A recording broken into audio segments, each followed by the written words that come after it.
Selamat pagi. Ya, eh, PAS atau Forum Akademisi Soteria. Kali ini kita akan bahas tentang kurikulum ya.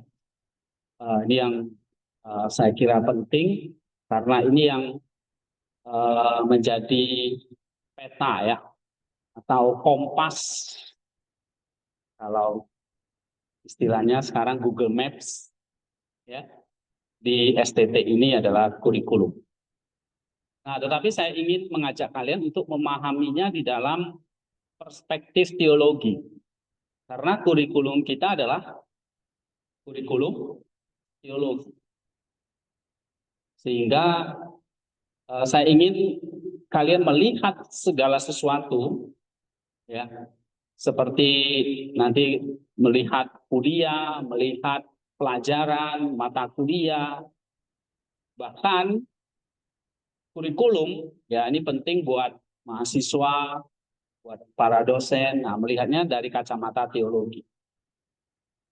Ya, ya memang kita menyusun kurikulum itu atau belajar itu ya bisa banyak perspektif kita pakai ya. Misalnya dari perspektif ilmu pendidikan atau pedagogi ya atau pelajaran seperti pendidikan. Ataupun kita bisa lihat dari sisi kepemimpinan ataupun disiplin ilmu lainnya ya. Tetapi kali ini saya ingin mengajak kalian untuk melihat dari sisi teologi, khususnya pandangan dari Bapak Gereja yang bernama Maximus Sang Pengaku Iman. Kelihatan ya. Nah, apa tujuan kalian hadir di tempat ini mendengarkan saya bercerita gitu? Tujuannya adalah kalian memahami ya, nanti bisa memahami dan mempraktikkannya apa yang menjadi visi dan misi dari sekolah ini. Jadi visi dan misi itu bukan cuma setahun sekali diingatkan ya, tetapi harus rutin. Nah, baik nanti di dalam chapel seperti khotbah ya di kelas-kelas ataupun di forum kalau saya isi saya akan selalu mengarahkan kalian untuk mencapai visi atau misi dari sekolah ini. Ya, nah kali ini saya ingin kalian melihat bagaimana kurikulum sekolah kita ini dirancang untuk mencapai visi dan misi. Ya, oke, ini kebaca nggak tulisannya? Baca ya, gedein lagi. Nah, ada satu pertanyaan penting buat kita sekarang. Bagaimana seluruh perjalanan studi Anda di STT Soteria dari semester pertama hingga semester berapa ini? Ada yang udah ke-9 bahkan ya, atau 7. Nah, membentuk Anda secara utuh untuk menggenapi visi dan misi sekolah ini. Jadi di awal saya katakan, kurikulum itu seperti peta atau Google Maps-nya. Ya, apa fungsi dari peta atau Google Maps? Hah? Petunjuk mengarahkan atau petunjuk untuk apa? Dia kemana? Ke iya, ke satu tujuan yang kita mau pergi kan. Misalnya kamu mau ke Dieng. Nah, kamu nggak tahu jalan mana ke Dieng. Kalau Pancuran 7 udah tahu lah ya. Oke, misalnya ke Dieng. Nah, kita butuh peta, kita butuh map supaya kita bisa sampai ke Dieng. Dieng adalah tujuannya. Nah, sedangkan peta Google Maps itu apa? Bukan tujuan, tetapi apa? Petunjuk, alat, ya kan? Alat mengantar kita sampai tujuan. Nah, kurikulum yang kalian setiap hari pelajari, ini setiap hari ya.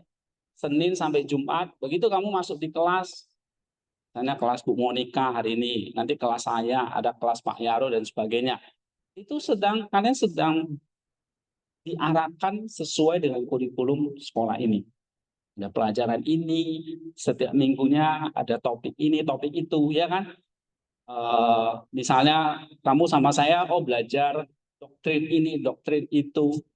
Nah itu semua ada di dalam kurikulum. Cuma problemnya adalah kita banyak mata kuliah, benar ya? Ada sekitar 70 sampai ya sekitar 70-an dulu sampai hampir 100. Sekarang saya udah banyak kurangi. Sekitar 70 mata kuliah. Tetapi bagaimana itu membentuk kamu untuk mencapai visi atau misi. Karena kalau ada maps, ada peta, tapi justru ngantar kamu masuk ke sawah untuk apa? Benar nggak? Kan ada Google Maps, diikuti terus, tapi ujung-ujungnya masuk ke mana, Hartono? Nah, kamu hampir alami nggak tuh? Ya, masuk ke sawah, masuk ke jurang, nah itu berbahaya. Tetapi kurikulum yang kita rancang adalah untuk mau mencapai visi dan misi ini. Nah, bagaimana perjalanan saudara? Belajar ini, belajar itu, akhirnya apa tercapai nggak tujuannya? Apa visi misi sekolah dulu ya? Nah, mungkin saya ingatkan lagi, visi sekolah itu apa?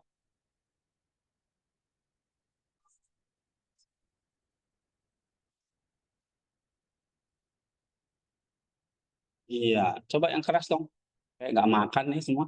Satu, dua, tiga.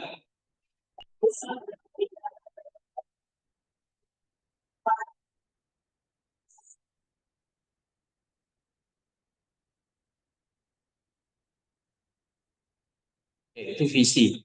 Lalu untuk apa kalian di sini? Pada akhirnya nanti bermisi. Ya kan? Apa itu? Mendidik.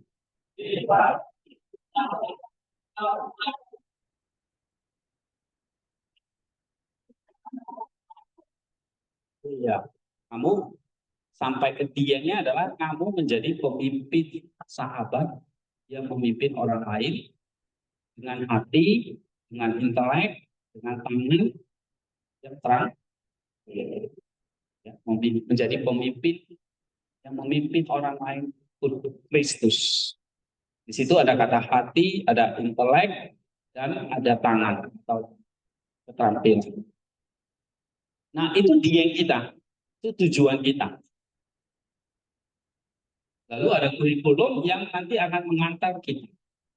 Nah, nih, kira-kira ini, kalian yang sudah belajar nih, lagi sudah semester 5, semester 7, ya. Kamu udah belajar misalnya 5 sampai 7 semester di sekolah ini. Membentuk kamu nggak jadi seorang pemimpin? Hah? Membentuk. Kayak gimana bentuknya? Ya, Wiki. Nah, membentuk karakter. Maksudnya kamu selama studi di sini ya, studi kamu di sini, ini membentuk ini enggak? Hati, tangan, intelek enggak? Membentuk. Oke. Membentuk pemimpin sahabat enggak? Kamu dibekali enggak? Nanti kamu tamat dari sini, kamu ngerti teologi.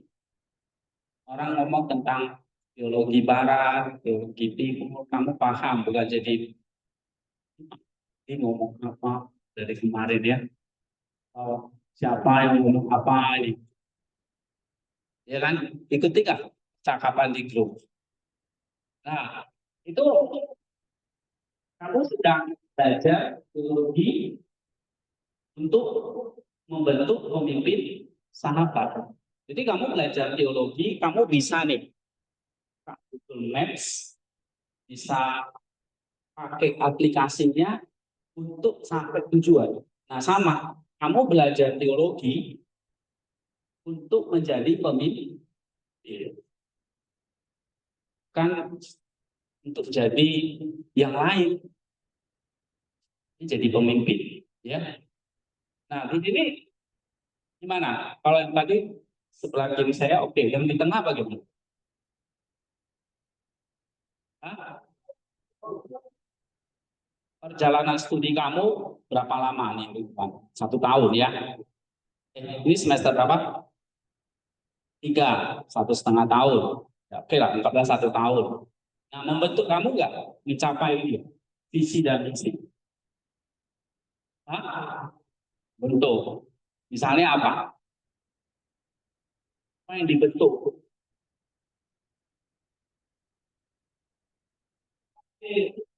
Terampil ya. Terampil apa sekarang? Oh,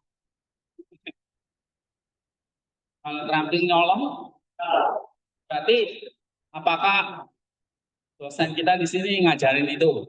Oke. Jadi terampil apa?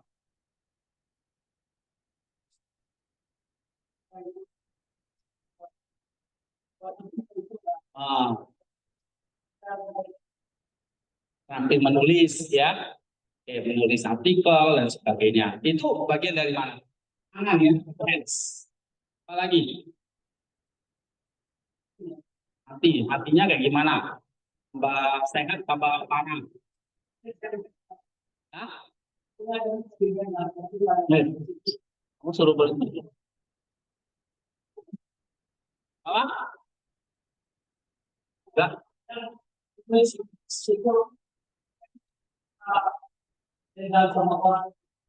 Suka dendam, suka benci ya, iri hati. Sekarang tambah benci gitu ya. Nah, tambah benci nih sama Pak Hendi misalnya. Kalau bisa digorok aja. Oke, oke ya bagus ya. Berarti sekarang mulai belajar hati yang seperti Kristus ya. Mau mengampuni, mau mengasihi ya. Walaupun berat, keluar air mata ya kan.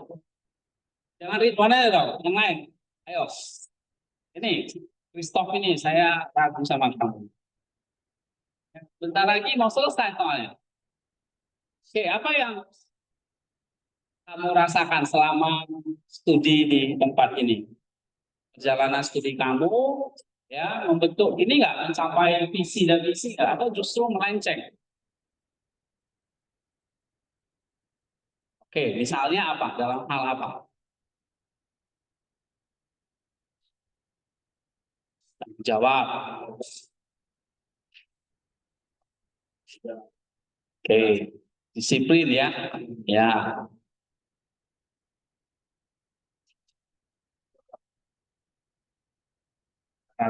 taatan ya. Ya, yang yang sungguh telah dilakukan. Kalau Anda untuk pekerjaan berapa tapi kita itu juga iya, apapun itu ya, kamu melihatnya ini adalah harus dikerjakan dengan hati, baik yang kecil, yang nggak dilihat orang, maupun nanti Tuhan percayakan hal yang besar. Nah itu mas, yang anu, ya. Oke, good. Yang ini baru masuk satu. Ya, rasakan belum pembentukannya? Hah? Ya. Udah rasakan kalau jeruk kayak di ya, ada belum? Kalau belum harus morning keras lebih kencang lagi. Ya, udah mulai, Samuel. Kamu udah diperas lumayan Pak. Berapa juta? Oke, ada yang tanggapi? Misalnya beberapa bulan di sini ya, eh, ada anak baru ya, bahkan yang kemarin baru datang ya. Nah, kamu belajar di sini, nanti saya masuk kelas ini, kelas itu, kelas itu lihat ini mencapai nggak sih mimpi dan misi. Nah, kalau itu enggak, kamu datang ke saya, guys. Maaf, Bu, ya, saya rasa saya di sekolah ini bukan mencapai ini, ya, tapi malah eh, Ya, tambah melenceng misalnya. Atau sudah ada? Nih, eh, siapa? Nanti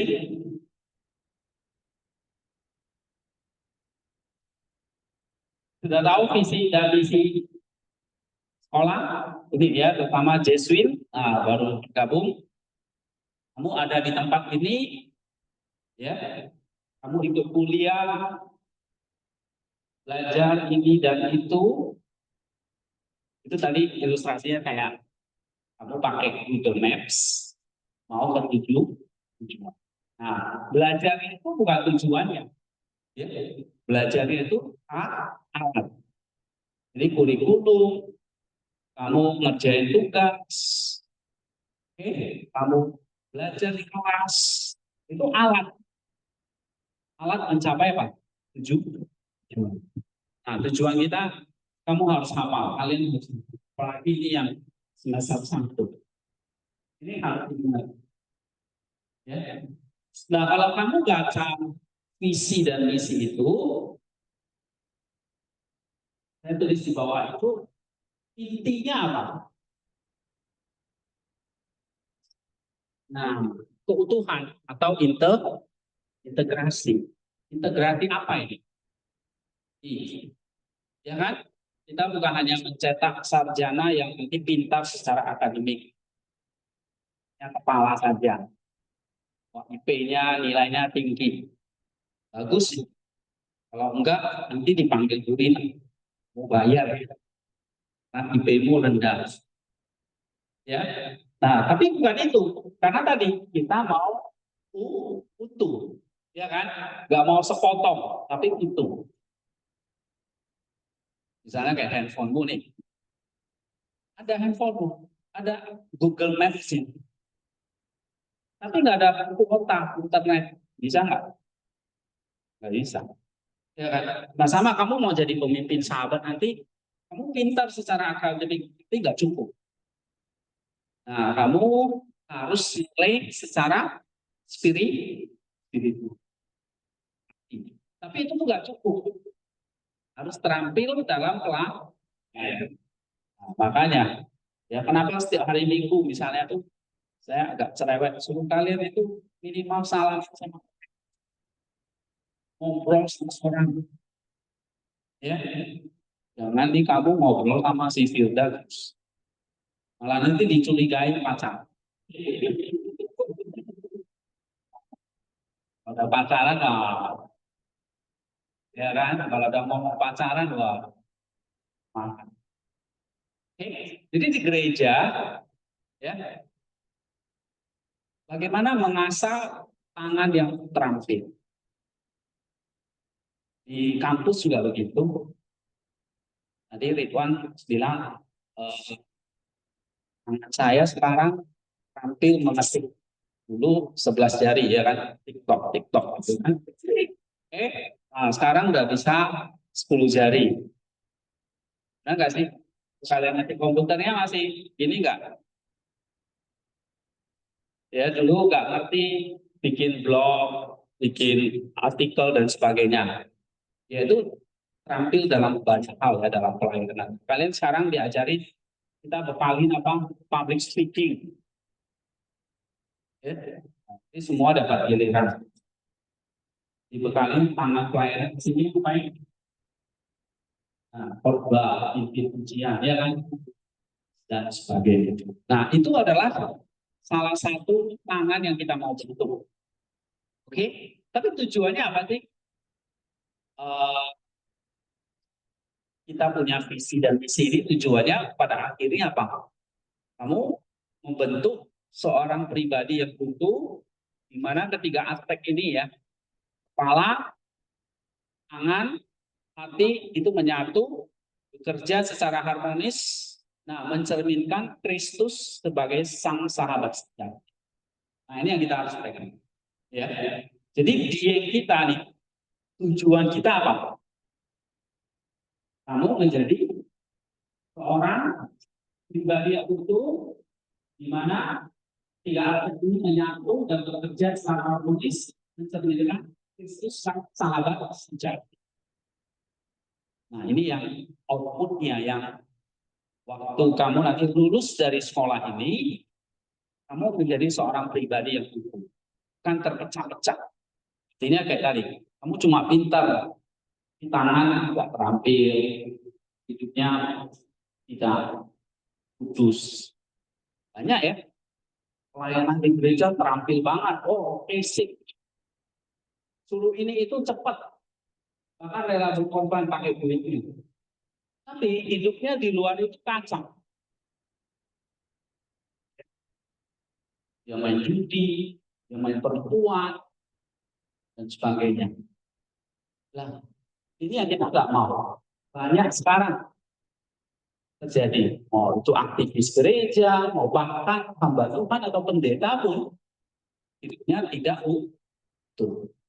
Di depan, baik. Tapi kehidupan pribadinya tidak utuh. Nah, itu yang kita tahu.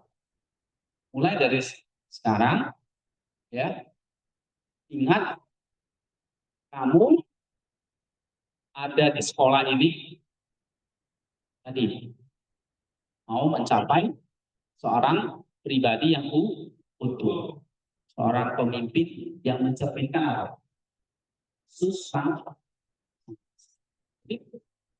Gambarnya, polanya, teladannya, contohnya itu Kristus. Ya, contohnya bukan itu Kristus. Nah, cuma problemnya adalah nanti kalau kamu belajar Maksimus, kamu juga adalah Kristusnya. Jadi gini, misalnya siapa Safat nggak bisa, jangan teladan. Ini cowok brengsek, ya, suka main perempuan, suka judi, suka rokok, suka apa lagi, suka cowok. Pokoknya semua dosa ada sama kamu. Jangan teladani aku nggak Firda, teladani Yesus. Kita ngomong gitu kan enak ya, ya kan? Jangan ikut aku, ikut Yesus saja. Nah, itu namanya kasihan Yesusnya. Padahal kamu juga harus sempurna seperti Kristus. Nah, seperti yang dikatakan Rasul Paulus, teladani aku sama seperti aku meneladani Kristus. Ya. Jadi kita harus berani ngomong, teladani aku sama seperti meneladani Kristus. Nah, itu baru utuh. Jadi kalau cuma hanya Kristus saja, nggak utuh. Jadi kamu harus jadi pribadi yang utuh. Jadi integratif. Kamu utuh seperti Kristus utuh. Ya, kita nggak ngomong teladani Kristus, jangan aku orang berdosa. Bukan itu yang kita mau. Oke? Nah, kemudian sekarang kita lihat ya, kenapa ini penting ya, Tuhan menjadi pribadi yang utuh, yang mencerminkan tadi Kristus ya sebagai sang sahabat. Nah, Maximus di sini mengajarkan bahwa manusia itu diciptakan sebagai mikrokosmos. Ya, ini belajar ini. Kita adalah mikrokosmos, sebuah alam semesta kecil yang dalam dirinya merangkum seluruh cipta. Jadi April ini adalah mikrokosmos. Setiap pribadi di sini adalah mikrokosmos. Artinya apa? Kamu adalah alam semesta kecil. Jadi kalau saya bilang kamu tuh Kristus kecil, betul, karena kamu adalah ciptaan Kristus yang kecil, alam semesta kecil. Kamu dicipta dari siapa? Sama siapa? Kamu dicipta oleh siapa? Kristus, sang logos yang besar. Kamu adalah logos kecil. Ya, kamu adalah alam semesta kecil. Sehingga tujuan akhir hidup manusia itu adalah apa? Capai teosis. Itu harus diingat. Kamu belajar di STT Soteria, ya, sama Pak Hendy, nah, mesti ngerti ini. Kamu mencapai tujuan akhir hidupmu mencapai apa? Teosis. Nah, teosis itu akan satu pribadi yang utuh. Nah, ini dia. Oke. Jadi teosis itu artinya apa? Sederhananya adalah satu proses partisipasi ya dalam kehidupan ilahi, di mana manusia menjadi serupa dengan kita melalui pikirannya. Jadi kalau kamu adalah alam semesta kecil, berarti kamu bagian dari apa? Alam semesta yang besar. Ya. Kamu adalah bagian dari alam semesta yang besar. Kamu kecilnya, mungkin kamu debunya di situ. Tapi kita bagian dari alam semesta yang besar. Nah, kalau kita bagian dari alam semesta yang besar, pertanyaannya adalah alam semesta yang besar itu diciptakan oleh siapa? Sang Logos, Kristus itu. Jadi kita berasal dari Sang Logos. Ya. Nah, itu kita harus ingat. Itulah yang kita sebut sebagai kita berpartisipasi. Tahu berpartisipasi artinya? Ikut serta. Ya, kamu ikut serta. Ambil bagian, itu partisipasi. Ambil bagian apa? Dalam kehidupan ilahi. Jadi kehidupan ilahi itu adalah kehidupan di dalam alam semesta. Jadi bukan tunggu nanti kamu masuk surga. Di sini, di alam semesta ini kehidupan ilahi terjadi. Ya, karena kamu berasal dari siapa? Sang Logos. Ya. Nah, bagaimana aku bisa berpartisipasi nih dalam kehidupan alam semesta ini? Ya, dalam kehidupan sekarang ini. Nah, Maximus menekankan pentingnya di sini integrasi total dalam diri manusia. Seringkali ya yang membuat kita tidak bisa selaras dengan kehendak ilahi. Jadi sekali lagi ya, alam semesta ini siapa yang atur? Logos. Nah, Logos itu siapa? Kristus. Dialah sang ilahi. Kita satu titik di dalamnya dari kehidupan ilahi itu, dari kehidupan alam semesta. Ya. Jadi kalau kalian belajar di teologi itu ada namanya logos atau logoi. Nah, kamu logos kecil. Ya. Nah, kita diajak masuk ke situ. Cuma masalahnya adalah kita secara bebas ya tidak hidup sesuai dengan kehendak ilahi itu. Karena apa?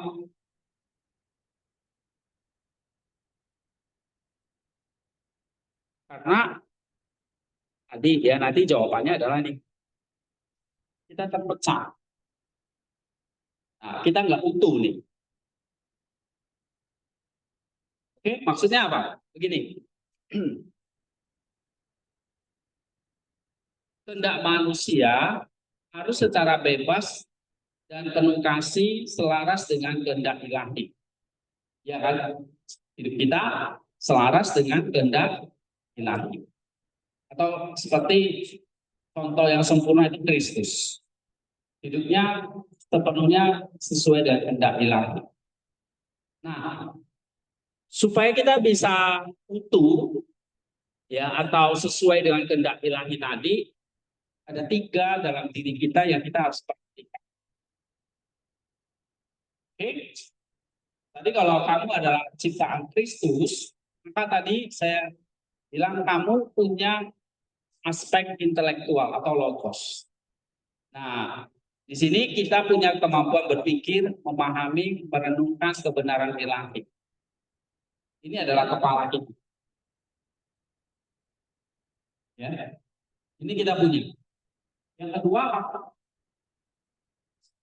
aspek volisional. Ini istilahnya ya, inilah ya, efektif, cara kita mengarahkan kehendak, perasaan, dan hasrat kita. Nah, ini hati kita. Istilahnya tropos. Apa? Tropos. Jadi kita punya logos, kita punya tropos. Nah, yang ketiga, kita punya namanya praksis. Itu apa? Tindakan dan perbuatan nyata kita di dunia ini. Ini tangan.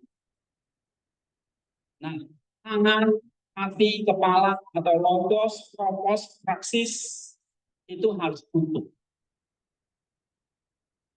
Baru kamu bisa hidup selaras dengan logos. Hidup selaras dengan alam semesta. Kalau salah satunya itu terpecah, ya misalnya ini, atau terjadi namanya fragmentasi atau terpecah, timbullah yang namanya kita nggak mencapai tujuan. Untuk ilustrasinya begini tadi, kamu punya handphone, kamu punya aplikasi, tapi nggak punya kuota internet. Terpecah nggak? Terpecah nggak? Bisa dipakai nggak? Nggak bisa. Ya maksud saya. Kalau mau pakai Google Maps, pertama kamu harus punya HP, benar? Lalu HP-mu harus diinstal aplikasinya, misalnya apa? Google Maps, ya kan? Lalu ya kamu harus punya kuota. Kalau salah satunya nggak ada gimana? Bisa? Nggak bisa. Nah, sama dalam diri manusia, kamu punya apa? Hati, kepala, tangan, atau logos, tropos, praksis. Kalau salah satunya nggak ada, itu namanya terpecah. Berarti Google Maps-nya atau kamu bisa akses Google Maps? Nggak bisa. Lalu kamu bisa nyampe tujuan? Nggak bisa. Nah, kalau dalam diri kita, hati, kepala, tangan itu terpecah, kamu bisa mencapai tujuan? Kamu bisa menjadi pribadi yang utuh? Ya. Ini asal saya khotbah pasti ribut. Oke, paham nggak maksud saya? Ya. Nah, misalnya ini, hati, pikiran, terpisah dari rasa tahu. Ini terpecah. Kita tahu apa yang benar, kita tahu apa yang benar. Tapi kita tidak merasakannya atau tidak mencintainya. Nah, maka intelek kita atau kepala kita jadi tinggi dan arogan, sombong. Kenapa ada orang sombong, arogan? Kenapa? Karena hati dan perasaannya, head dan heartnya terpisah. Nah, itu. Atau yang kedua, ada heart terpisah dari head. Kita mungkin merasa tergerak oleh belas kasihan. Wah, hatinya belas kasihan nih. Tapi kita diam, kita nggak bertindak. Nah, inilah yang membuat kita terpecah. Itu namanya terpecah. Kamu tahu itu salah, jadi orang itu hakimu bilang, oh itu salah. Tapi kamu nggak bertindak. Nah, itu namanya terpecah. Ya, kasih aja dulu. Itu namanya terpecah. Nah, berarti yang terjadi pada kita gini, spiritualitas itu jadi sentimental tanpa dalam. Ya. Spiritualitasnya ada, hatinya ada, tapi nggak ada dampak. Nah itu kalau heartnya terpisah dari hands. Yang ketiga, hands terpisah dari pikiran. Kita sibuk melayani, tapi tanpa dasar teologi yang kuat. Nah ini bahaya. Banyak ya, ini terjadi. Keterampilan melayani bagus banget. Oke, tapi dia nggak punya hand. Teologinya nggak ada. Ya akhirnya pelayanan itu jadi apa? Aktivisme yang ini kita alami nggak di sini. Nah kalau kita alami berarti ini tiga itu nggak menyatu, ada yang terpisah. Jadi analoginya mungkin kurang tepat ya, tetapi ya saya pikiran itu untuk bisa menjalankan Google Maps, berarti tiga-tiganya harus ada. Apa itu? Harus menyatu apa? Handphonenya harus ada, aplikasinya harus diinstal, ya kan? Kuotanya harus ada. Tiga-tiganya harus bersatu. Nah, dalam diri kita juga begitu. Ada heart, intelek, head ya, intelek, heart, hati, hands, itu harus jadi satu. Ya, kalau terpisah itu yang terjadi. Nah, intelek kita bisa dilindungi, arogan, nggak ada heartnya, nggak ada hatinya. Ya, heartnya ada, tapi handsnya nggak ada. Ya udah, ini spiritualitasnya hanya formalitas. Oke, lalu pelayanan handsnya ada, tapi headnya nggak dipakai, nggak ada sesuatu yang mendangkal kamu. Ya, akhirnya kita banyak dulu pelayanan kok begini begitu. Ya, ujung-ujungnya nggak mau pelayanan, sakit hati dan tidak ke gereja, lagi pindah gereja. Biasanya cuma begitu kok. Ya, nah, itu kenapa sering terjadi nggak? Sering kan?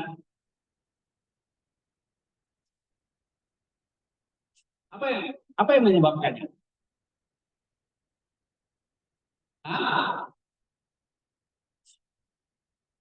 iya, hands-nya ada, tapi head-nya tidak ada. Nah, makanya di sekolah ini diajarkan tiga-tiga supaya nggak terjadi. Ya, tiga-tiga ini diajarkan. Nah, maka visi dan misi sektorial itu fokus pada pemimpin sahabat yang itu. Ya, makanya saya di kelas. Kenapa harus utuh? Mulai dari hal-hal kecil. Dari sini, nah, bisa operasi ini, bisa beres ini. Ya, aku satu punya bahkan hal yang kecil. Kamu kerjakannya dengan benar gak hati. Ya. Terus headnya apa? Ya kamu kerjakannya harus benar dan bisa usah. Semuanya apa yang kamu kerjakan itu tiga itu nggak boleh terpisah. Kerjakan dengan hati, kerjakan dengan benar, kerjakan dengan terpisah. Misalnya contoh kecil aja. Ya, kamu mau masih, kamu nggak ngerti, nggak tahu soalnya. Salah kan? Gitu. Nah, baru kamu tahu itu sebenarnya gitu.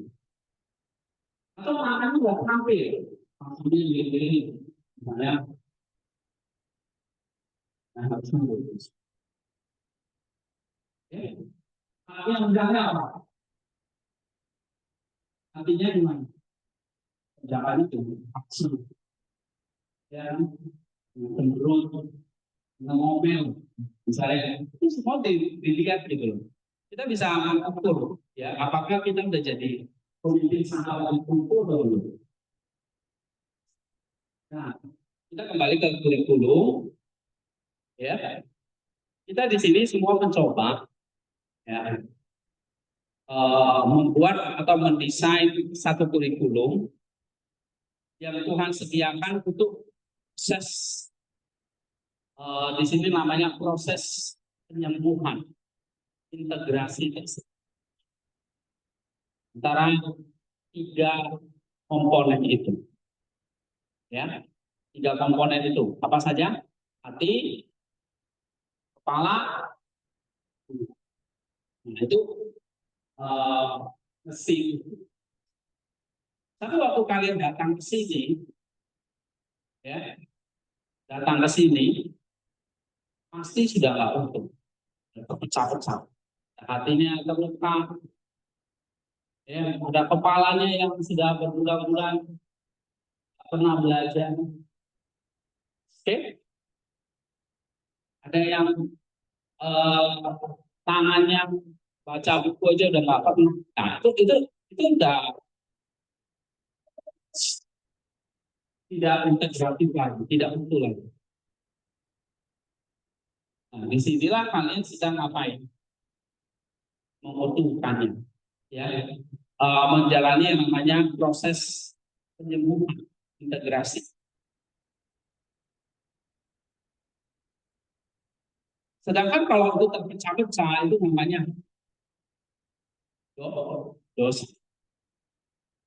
Ya, dosa itu disintegrasi atau perpecahan dari ketiga aspek ini. Nah, sebaliknya, keselamatan adalah proses menyatukan kembali seluruh diri kita di dalam Kristus. Sehingga ini membawa kita kepada teos. Namanya itu dari STT soteria. Tahu arti soteria? Apa? Keselamatan itu apa? Keselamatan adalah ketiga bacaan.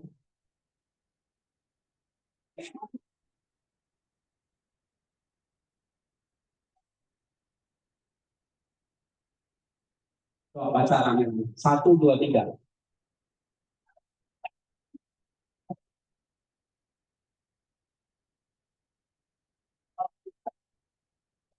Nah, ini dibaca. Oke, satu, dua.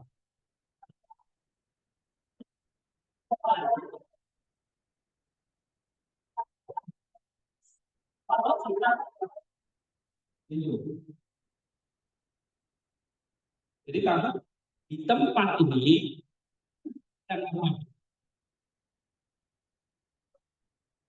menyatukan apa?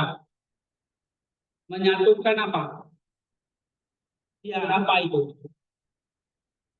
Menyatukan apa? Menyatukan apa tadi? Hati itu harus, jangan kayak gini, jangan yang ini. Ini terus kira seperti sana. Ini kita nggak mau. Tapi ya memang ini yang kita alami ya. Sebelum ke sini, saya juga semua lah kita alami. Sebelum ke sini, kamu ini nggak beres ya, lolosnya, ongkosnya, hasilnya itu terpecah-pecah. Atau headnya, hardnya, headnya nggak utuh. Nah, kamu ada di sekolah ini untuk ngapain? Menyatukan kembali.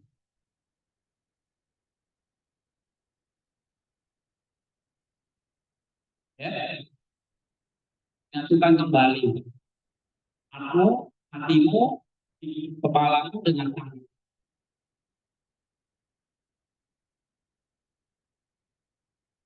Oke, lagi sama. Menyatukan apa? Kamu dari tadi ngantuk, nggak konsen, lihat mau lihat situ di sana, mau kerja sekalian juga boleh.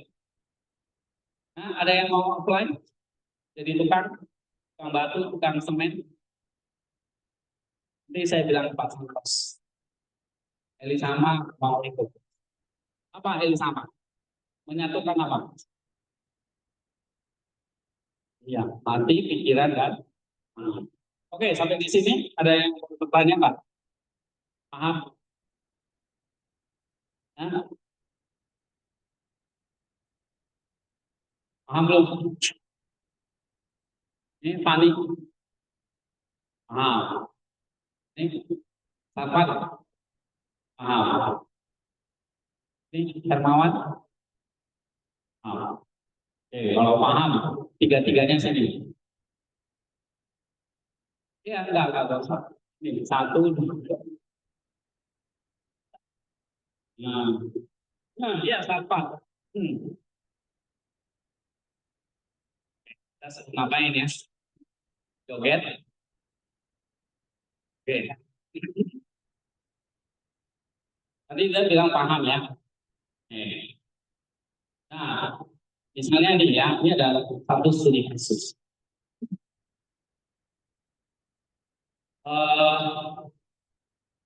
Kan kalian setiap hari ada yang namanya kerja rutin. Nah, misalnya nih, Fani yang koordinir. Hermawan yang perilaku mandornya. Apa tukangnya yang kerja. Ternyata si Hermawan lapor sama Fani. Fani, itu sahabat. Tadi kan kamu suruh dia ruangan ini. Dia nggak ngepel, dia cuma sapu. Dia ngepel, tapi dia nggak sapu. Dia langsung ngepel. Oke, nggak kasus ya. Si satpa untuk ngepelnya salah prosedur. Dia malas nyapu, langsung. Harusnya apa? Sampai seluruh sama dilihat nggak? Kemudian kan, nah, dengan mama yang mendahului menentukan si sahabat itu sahabat. Oke, nah, aneh-aneh adalah kalau kamu belajar Maximus hari ini, gimana kamu dengan kamu mengatasi hal itu? Ini contoh kecil ya kan, tapi sering terjadi sehari-hari. Kira apa? Itu aja. Gak utuh dia. Ya, kalau menurut saya, yang satu orang yang itu baru menyuruh satu ulang. Oke, berarti kamu akan panggil Sarfat. Sarfat, sini kamu. Kamu satu ulang. Pel ulang gitu ya. Satu dulu baru pel. Kira-kira gitu betul nggak? Nah, misalnya nih, sebelum kamu menyuruh si Sarfat, ya,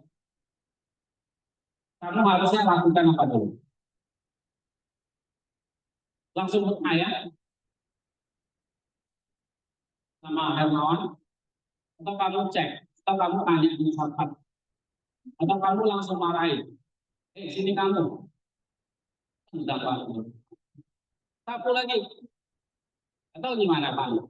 Yang lengkap dong.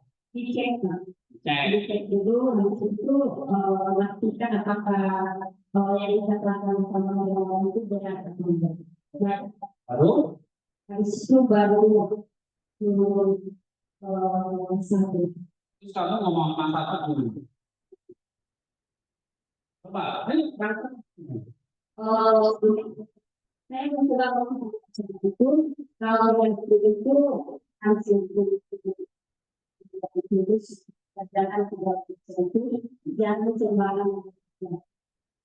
Ingat ya kalimatnya yang pen harus dengan yang betul lurus, jangan sembarangan. Oke, terus dan juga harus ready kita melakukan kebersihan. ya, bersih, jangan sampai ya. Kalau saya masuk ke gadget ini, itu paling. Saya ulang ya, dulu ya. Benar, kamu panjang gitu.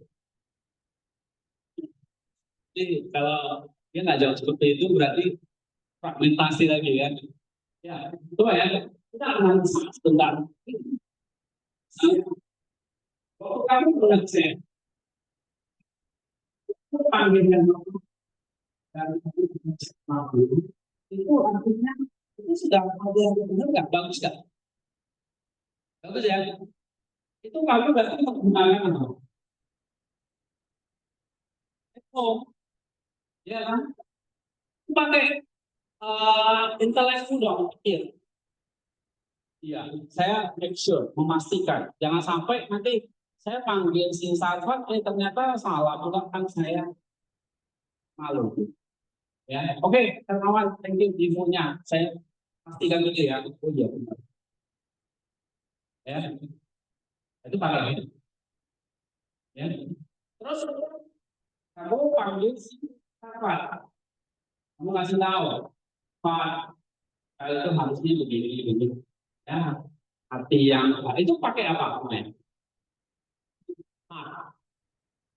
ya, nah. Oke, baru terus kamu perintahkan dia bersihkan lagi. Betul. Oke, jadi misalnya itu contoh yang bagus ya. Dalam setiap hal kita harus pertimbangkan tiga ini. Heart, hands, head. Ya, atau ya dibalik-balik bawah. Jadi tiga itu harus ada. Nah itu maksud saya. Ini kita sedang menyatukan kembali diri kita. Nah ini kadang-kadang sulit. Kita cuma kadang-kadang pakai apa? Biasanya kalau perempuan itu suka pakainya apa? Ya perasaannya jangan otaknya nggak dipakai, ya kan? Akhirnya putus cinta gantung diri. Nah itu karena apa? Nah kalau laki-laki gimana? Headnya, headnya nggak ada. Ya perempuan ditabuk aja misalnya gitu. Oke, nah ini satu contoh yang bagus ya. Jadi kita sekarang apapun yang kami kerjakan, kurikulum kita itu adalah mengajar itu menuju visi tadi, menyatukan seluruh tiga aspek. Oke, ya, thank you. Ya. Nah, ini saya sudah selesai, maksudnya adalah nanti di tiap semester, ya, misalnya semester 1 dan 2, kalian akan banyak diisi memang FM. Karena itu fondasi. Makanya kalian belajar nih banyak nih. Ada teologi timur, IPN, primer, dan sebagainya. Fondasinya dulu mesti kuat. Ya, nanti semester 3 sampai semester 5 itu pendalaman. Kamu belajar histologi, belajar klimatologi, belajar sejarah, bahkan belajar bahasa, eksegesis. Mulai kan? Ini ya, yang semester 3 sampai 5. Udah mulai mendalam itu. Kalau masih dasar-dasar, ya enggak, ya itu tidak ada semester. Kalau dasar-dasar doang, ya, maka setiap baru nanti semester 6 sampai 7 Ya, kita cuma punya 7 semester di sini. Di semester 8, kamu akan semester 8 itu adalah ini. Ya. Nah, semester 6 dan 7 itu sintesis. Jadi kamu sudah bisa memikirkan dari berbagai ya. Nah, itu nanti ada mata kuliah namanya seminar, belajar Eastern dan Western dalam titik perjumpaan, ya. Itu ada mata kuliah.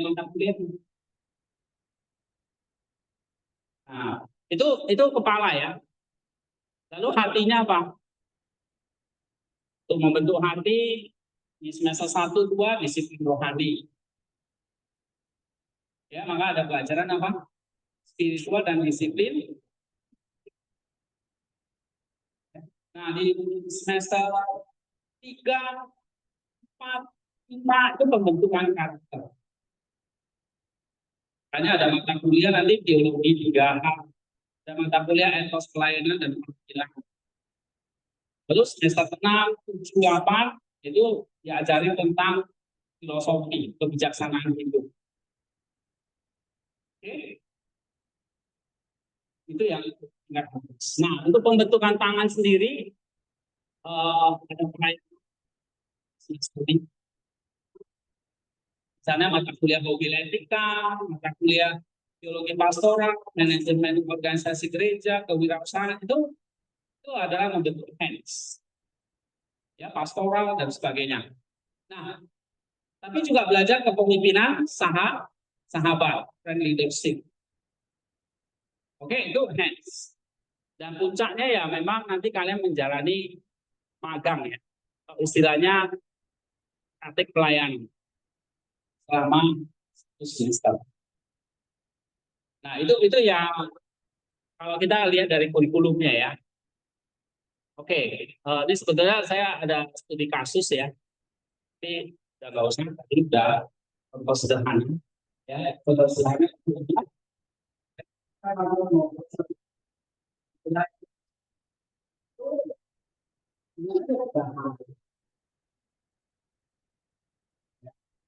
Nah, kalau mau itu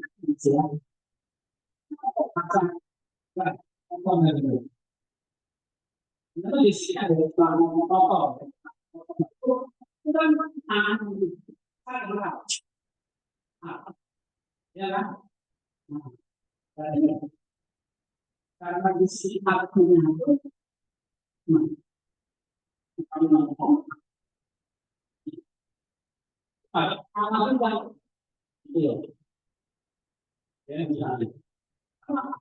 dari praktis itu 3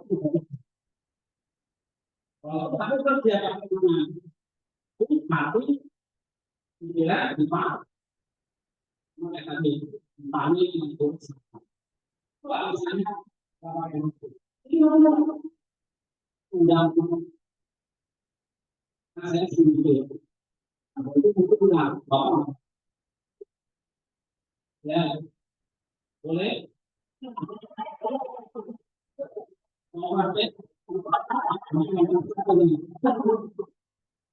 oke ya di sinilah kita proses menjalani seperti itu.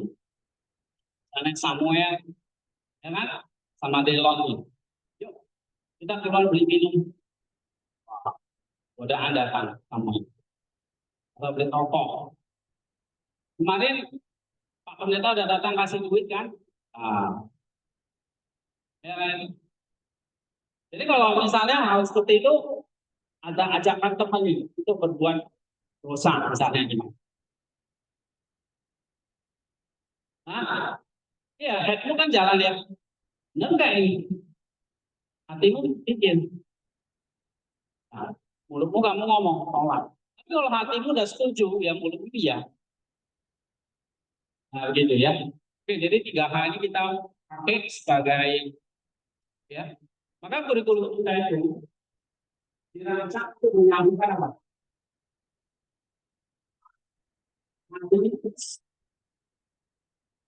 Ya, itu ya. Oke, mari kita berdiri, kita berdoa.